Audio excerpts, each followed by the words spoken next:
இன்றைக்கி என்னென்னு பார்த்தீங்கன்னா நம்ம கிடா ஃபுல்லாக நீச்சல் போட தாங்க போகிறோம். நம்ம நீச்சல் போட்டு கிட்டத்தட்ட ஒரு மாதம் ஆக போகுதுங்க எல்லாத்துக்குமே.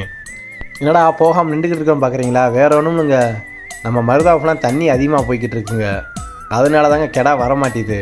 இந்த கிடாவை கொண்டு போய் நீச்சல் போடுறக்குள்ளி எங்கள் எசகு ஃபுல்லாக போயிடும் போலங்க. எல்லோரும் கூமாப்பட்டின்னு சொல்லுவீங்க. கூமாப்பட்டி என்னங்க, எங்கள் ஊரை பாருங்கள் எப்படி கிடக்குன்னு.